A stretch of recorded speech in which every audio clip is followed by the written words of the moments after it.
अस्सलाम वालेकुम respected parents, dear student and dear teachers. आज की जो हमारी वीडियो है वो डायरेक्ट इनडायरेक्ट के बारे में है और डायरेक्ट इनडायरेक्ट से रिलेटेड आज इस वीडियो को जब एंड तक आप देखेंगे तो आपकी जितनी भी कन्फ्यूजन है वो सारी क्लियर हो जाएंगी। कोई ऐसा एक माइनर सा भी ये कह लें कि कोई ऐसा प्रॉब्लम नहीं है जो मैंने इग्नोर कर दिया हो कि नहीं इसको छोड़ देते हैं। ये तो बच्चों को पता ही होगा। तो सबसे पहले हम ये पता कर लेते हैं कि डायरेक्ट क्या होता है और इनडायरेक्ट क्या होता है। डायरेक्ट आपका होता है कि वो वर्ड्स चाहे वो इंग्लिश में है या उर्दू में है जो आप जूं के तूं यानी कि एज इट इज़ बोलते हैं, उसमें कोई चेंजिंग नहीं लेके आते। उसे उर्दू में बिला वास्ता और इंग्लिश में डायरेक्ट स्पीच बोलते हैं। जैसे कि he said I shall go to Karachi, इसने कहा कि मैं कराची जाऊंगा। और यहाँ पर कलाम, ये इसको भी बिला वास्ता लिखा गया लेकिन ये यहाँ पे है इनडायरेक्ट बिल वास्ता, कि अगर हम किसी शख्स के अल्फाज को हू बहू नहीं बल्कि थोड़ी सी तब्दीली के साथ बयान करते हैं तो वो इनडायरेक्ट हमारे कहलाते हैं। ठीक है। अब डायरेक्ट इनडायरेक्ट का फर्स्ट रूल क्या है? आपके डायरेक्ट को मैंने रेड से और इनडायरेक्ट को पर्पल इंडिकेटर कलर से मैंने जो है वो डिफ्रेंशिएट कर दिया है यहाँ पे, कि direct speech report for a quit quotes the exact word spoken. जब आप बिल्कुल सेम वर्ड किसी को बोलते हैं, किसी के कहे हुए, जैसे हम नबी पाक सल्लल्लाहु अलैहि वसल्लम का फरमान बोल देते हैं, तो वो आपका डायरेक्ट स्पीच है, उसमें आप चेंजिंग नहीं कर सकते। कोई भी आयत का आप किसी वर्सेस का तर्जमा करते हैं तो उसमें भी आप चेंजिंग नहीं कर सकते। इनडायरेक्ट में आपकी चेंजिंग होती है। ठीक है। तो इसके अंदर यहाँ पे आपसे बात ये की जा रही है कि अब इनडायरेक्ट में देखें रूल नंबर 2 में कि its purpose is to report on what someone said in the past, कि किसी ने अगर पास्ट में कोई बात की थी तो आप उसे किस तरीके से बयान कर रहे हैं। जैसे हम किसी शेर की तशरीह कर देते हैं, ठीक है, तो वो एक चीज़ होती है हमारी कि इनडायरेक्टली हम उसको कैसे बता रहे हैं। अब यहाँ पे क्या है, पहले डायरेक्ट को देखें, रेड वाले को, कि वर्ब है आपके पास, कोई सिंगल फ्रेज़ है आपके पास, या आपके पास कोई कोटेटिव फ्रेम है। जैसे मैंने आपको बताया कि नबी पाक का फरमान, उसको आपने एज इट इज़ कोट कर देना है। अब चाँद रात को निकलता है तो चाँद तो रात को ही निकलता है। तो इस तरह की बातें जो कि ट्रू हैं आपने उसको एज इट इज़ कोट करना है, और जबकि दूसरी को आपने क्या करना है, सच, सेड, उसने कहा, इस टाइप की आपकी आस्क, टेल, ऐसे होगा। ठीक है।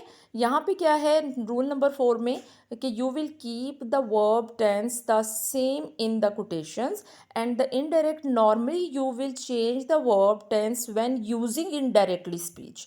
आपने जब भी डायरेक्ट से इनडायरेक्ट में जाना है तो सबसे पहले आपने ये चीज़ चेक करनी है कि हम किस टेंस के डायरेक्ट को इनडायरेक्ट में चेंज कर रहे हैं, जिसमें बच्चे सबसे ज़्यादा कंफ्यूज रहते हैं।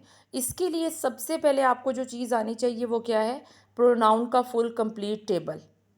तो जो बच्चे अभी तक प्रोनाउन को नहीं समझ सके हैं, या जो बच्चे अभी तक प्रोनाउन, उन्हें ये नहीं समझ में आ रहा कि बेसिकली प्रोनाउन होता क्या है, तो उनके लिए डायरेक्ट इनडायरेक्ट को समझना और ज़्यादा मुश्किल हो जाएगा। तो पहले अपनी जो प्रोनाउन का इश्यूज़ हैं, तो टीचर्स को चाहिए कि पहले अपने प्रोनाउन के बच्चों के सारे इश्यूज़ क्लियर करवाएं। सेकंड स्टेप आपका नरेशन आता है। सेकंड स्टेप में आपके नरेशन आता है, फिर आप बच्चों को डायरेक्ट स्पीच और इनडायरेक्ट स्पीच के बारे में बताते हो। और डायरेक्ट स्पीच और इनडायरेक्ट स्पीच में आप क्लास के अंदर एक स्मॉल एक्टिविटी करवा सकते हैं, जिसमें आप दो बच्चों को खड़ा करके एक डायलॉग स्पीच करवा सकते हैं, और उससे बच्चों को बताएंगी कि उसमें कुछ डायरेक्ट और इनडायरेक्ट के सेंटेंसेस को रखें। उससे बच्चों का जो कॉन्सेप्ट है बहुत ही अच्छे से क्लियर होगा। यहाँ पे कुछ सेंटेंसेस मैंने लिए हैं जो थोड़ा सा एक मामूल से हटके हैं, जो बच्चों को ज़्यादा कंफ्यूज करते हैं, कि इसमें मैं सिर्फ चेंजिंग्स को आपको हाईलाइट करूँगी। I can change is into could, I must change into had, I may change into might, shell change into should, and I will change into would. तो यहाँ पे ये कुछ चेंजिंग्स यहाँ पे मैंने आपको दे दी हैं विदाउट एनी टेंस, कि इसमें किसी टेंस को मैंने नहीं आपके सामने रखा। यहाँ पे देखें कुछ चेंज मैंने टाइम एंड प्लेस के हिसाब से की है। Now change into then, this change into that, here change into there, these change into those, hence change into thence, hither change into thither, today change into that day. तो ये आपके जो है कुछ चेंजिंग्स ये हैं, और कुछ मैंने आपको आगे एक छोटा सा चार्ट और दिया है, उसमें कुछ चेंजिंग्स मैंने कर दी हैं। Today change into that day, tonight change into that night, yesterday change into the previous day, last night the previous night, tomorrow the next day, thus change into so, ago change into before, and come change into go। तो ये कुछ changings आपको अच्छे से याद कर लेनी है, बच्चों को करवा देनी है अगर आप एज अ टीचर इस लेक्चर को सुन रहे हैं। अब कुछ चेंजिंग्स ये देखें बाय टेंसेस हैं कि इनडायरेक्ट स्पीच को एक्सक्लेमेटरी सेंटेंसेस जिसमें आप गुस्सा हैं, आपका कोई लॉस हो गया है, आप खुश हो, जिसमें आपके वर्ड्स यूज़ किए जाते हैं हुर्रा, ए लॉस, वाओ। तो हमेशा इस सेंटेंस को बनाते हुए आपने इन तमाम वर्ड्स को सेंटेंस के स्टार्ट में लगा देना है। Hurrah, we won the match, loss, failed the test, wow, what a nice shirt it is. ठीक है। डायरेक्ट से इनडायरेक्ट स्पीच की कुछ एग्जांपल्स हैं विदाउट एनी टेंसेस। मैं आपको ये बार बार बात कह रही हूँ, अभी हम टेंस की बात नहीं कर रहे, एनी मतलब किसी भी टेंस का कोई उठा रहे हैं कि he said I am not a thief.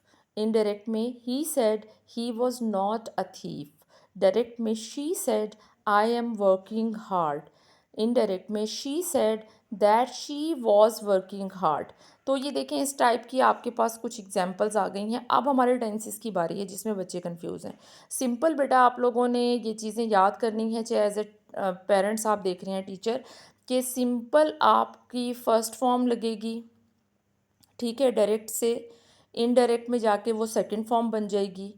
और इसके अलावा सिंपल प्रेजेंट टेंस आपका सिंपल पास्ट टेंस में चेंज हो जाएगा। Example, she said I live in Delhi, she said that she lived in Delhi. ठीक है। नेक्स्ट आपका है present continuous. Present continuous change into past continuous. उसके हेल्पिंग वर्ब आपको पता है अच्छे तरीके से इज़, एम, आर। टेंसेस आने पहले बहुत ज़रूरी हैं। डायरेक्ट आप इनडायरेक्ट स्पीच नहीं कर सकते। प्लस वर्ब की फ़र्स्ट फॉर्म और आईएनजी आती है, उसमें change was verb plus verb की फॉर्म है और साथ आईएनजी है। अब इसमें आप देख लें कि नीचे एग्जांपल्स मैंने वो दिल्ली की एग्जांपल्स को ही मैंने कोट किया है आपको हर टेंस के लिए। फिर देखिए जी, आपका present perfect tense past perfect में चेंज हो रहा है। प्रेजेंट में आपकी हैव है plus third form of verb है, और पास्ट में आपका हैड है, हैव में चेंज, और थर्ड फॉर्म ऑफ वर्ब आपकी है। और वही दिल्ली की एग्जांपल्स के साथ ही मैंने इसको कोट किया है यहाँ पे। ठीक है। तो आपको सबसे पहले ये पता होना ज़रूरी है कि कौन सा टेंस किस टेंस में जाके आगे चेंज हो रहा है। तो ये मोस्ट इम्पॉर्टेंट बात है। अब आपका नेक्स्ट टेंस है present perfect continuous tense, past perfect continuous tense में चेंज हो रहा है। Have been change into had been, और वर्ब की फर्स्ट फॉर्म प्लस आईएनजी आ रही है। यहाँ पर भी वर्ब की form third form plus ING आपकी आ रही है। ठीक है। उसके बाद आप यहाँ पे देख लें फर्स्ट फॉर्म प्लस आईएनजी आ रही है। उसके बाद हमने वही दिल्ली की उसको नीचे एग्जाम्पल को कोट कर दिया है कि she said I have been living in Delhi, she said I have been living in Delhi. तो हैड और हैव का सिर्फ है। सिंपल पास्ट टेंस जो है वो पास्ट परफेक्ट में चेंज होगा। सेकंड फॉर्म ऑफ वर्ब आती है सिंपल पास्ट में, पर यहाँ पर हैड के साथ हेल्पिंग वर्ब हैड के साथ third form of verb use की जाएगी। She said I lived in Delhi, she said that she had lived in Delhi. Next जो आपका अभी टेंस हम कर रहे हैं, अब ये सिंपल प्रेजेंट टेंस अभी हमने किया। प्रेजेंट पास्ट कॉन्टीन्यूस है। पास्ट कॉन्टीन्यूस टेंस आपका पास्ट परफेक्ट कॉन्टीन्यूस टेंस में चेंज हो रहा है। पास्ट कॉन्टीन्यूस के आपके helping verb verb plus ING है, और यहाँ पर had been plus verb plus ING आपका यूज़ हो रहा है। और एग्जाम्पल में आपकी दिल्ली की एग्जाम्पल ही हमने कोट की है। जस्ट हेल्पिंग वर्ब की चेंजिंग्स हैं, एज इट इज़ आपने उसको कॉपी कर देना है, और जस्ट आपने सिर्फ आपने हेल्पिंग वर्ब की मदद से इसको कोट करना है। उसके बाद आपका पास्ट परफेक्ट कॉन्टीन्यूस जो है वो पास्ट परफेक्ट कॉन्टीन्यूस में ही चेंज हो रहा है। वही हैड बीन है प्लस वर्ब की फर्स्ट फॉर्म है प्लस आईएनजी है, same as it is had been है प्लस वर्ब की फर्स्ट फॉर्म है प्लस आईएनजी है। ये आपके लिए बहुत ही सिंपल वे है कि आपने इन चीज़ों को अलग कर लेना है थोड़ा सा कि कौन सा टेंस जो है वो किस टेंस में चेंज हो रहा है। तो ये इससे ज़रा बच्चों के लिए मज़ीद ईजी हो जाता है अगर इसको आप एक छोटा सा बना देते हैं। ठीक है, फ्यूचर में आपका देखें क्या है कि will plus first form of verb, will change into only on would. मैंने स्टार्टिंग में आपको कुछ टेंसेस दिए थे, वो चीज़ इसी से रिलेटेड थे। और फर्स्ट फॉर्म आपकी वैसे ही एज इट इज़ चलेगी। और आपका यहाँ पे सेंटेंस देखिए क्या बन रहा है, she said I will live in Delhi, she said that she would live in Delhi. Just will change into would, nothing any other changes. Will have been आपका फ्यूचर परफेक्ट कॉन्टीन्यूस है। Will have been third form of verb है। Will change into would, बाकी मैंने आपको पहले भी बताया कि विल के अंदर जस्ट आपकी विल चेंज इनटू वुड की चेंजिंग है, अदरवाइज़ जो आपका बाकी प्रीवियस चेंजिंग्स चल रही हैं, चाहे वो फॉर्म ऑफ वर्ब्स के हवाले से हैं, चाहे आपके हेल्पिंग वर्ब के हवाले से हैं, तो उसमें कोई चेंजिंग नहीं आएगी। Just will change into would future में, बस आपने ये एक चीज़ को माइंड में रखना है। अगर आपके सामने फ्यूचर का कोई टेंस विल का आता है, उसके साथ कोई भी हेल्पिंग वर्ब है, आपने जस्ट टेंस को विल से उठाकर वुड में चेंज करना है। इसके अलावा आपने कोई भी चेंजिंग नहीं करनी। फ्यूचर परफेक्ट में भी आप देख लें, विल हैव है, वही थर्ड फॉर्म है, विल चेंज इनटू वुड आ रहा है आपका। मैं सिर्फ इनडायरेक्ट वाला सेंटेंस की एग्जांपल पढ़ रही हूँ। She said that she would have lived in Delhi. Indirect speech में फ्यूचर परफेक्ट कॉन्टीन्यूस टेंस है आपका, विल चेंज इनटू वुड है, वही third form as it is आपका आ रहा है कि she said that the would have been living in Delhi. मैंने इनडायरेक्ट साइड की एग्जांपल आपको पढ़ के दी है, यानी कि एज इट इज़ आपकी वो कॉपी की जा रही है, उसमें किसी किस्म की कोई चेंजिंग नहीं है। Just will change into would, ये फ्यूचर में सिर्फ आपने ये माइंड में रखना है। आई होप आप लोगों को ये सब समझ में आया होगा। इसमें कोई ऐसी ख़ास बात नहीं थी, सिर्फ इन चेंजिंग्स को अपने माइंड में रखें। चैनल को सब्सक्राइब करें। एक शॉर्ट वीडियो डायरेक्ट इनडायरेक्ट में मैंने और बनानी है, जिसमें मैंने मेथड बताना है। ये रूल्स थे जिनके बारे में आज बात हुई है। इंशाल्लाह मेथड्स पे भी बहुत जल्दी बात करेंगे। 12 टेंसेस के हमने सारे रूल्स को फॉलो किया, कॉपी किया, इसको प्रॉपर एक नोट्स के तौर पे बनाया। आप लोगों को बहुत अच्छा लगेगा, इजी लगेगा। दुआओं में याद रखिएगा। अल्लाह हाफिज़।